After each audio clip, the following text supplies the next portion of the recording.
मैं रीवा को या फिर अपनी फैमिली को और झूठी उम्मीदें नहीं देना चाहता हूँ। और ये जो जोर शोर से तैयारियां चल रही है ना शादी की, ये सब मुझे रोकना पड़ेगा। मैं अब किसी से झूठ नहीं बोलना चाहता। मैं जो कुछ भी कहूंगा सब कुछ सच कहूंगा।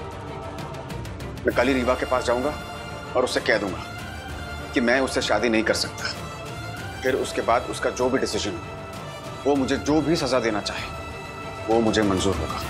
ईशान एक ऐसे भंवर में फंस गया है कि अब उसे सिर्फ एक ही रास्ता नजर आता है और वो है रीवा को सब कुछ सच सच बता देने का कि वो उससे शादी नहीं करना चाहता, क्योंकि वो सिर्फ और सिर्फ अब सवी से प्यार करने लगा है और अब उसे जहां देखो वहीं सवी ही नजर आती है और उसे सवी के इर्द गिर्द ही रहना पसंद है।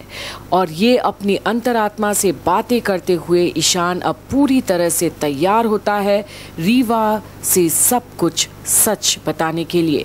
पर क्या रीवा इस बात को कभी स्वीकार कर पाएगी और क्या सुरेखा ईशान को कभी सवी से दोबारा उस घर में रहने देगी जहां सुरेखा को सिर्फ रीवा नजर आती है अपने बहू के रूप में? और क्या ईशान अपने दिल में ही रख पाएगा सवी को हमेशा के लिए, या फिर ईशान उठाएगा कोई बड़ा कदम सवी की खातिर? देखते रहिए घूमे किसी के प्यार में की आने वाले अपडेट्स यहीं पर। और ये जो जोर शोर से तैयारियां चल रही है ना शादी की, ये सब मुझे रोकना पड़ेगा। मैं अब किसी से झूठ नहीं बोलना चाहता। मैं जो कुछ भी कहूंगा सब कुछ सच कहूंगा। मैं कल ही रीवा के पास जाऊंगा और उससे कह दूंगा कि मैं उससे शादी नहीं कर सकता। फिर उसके बाद उसका जो भी डिसीजन हो, वो मुझे जो भी सजा देना चाहे वो मुझे मंजूर होगा।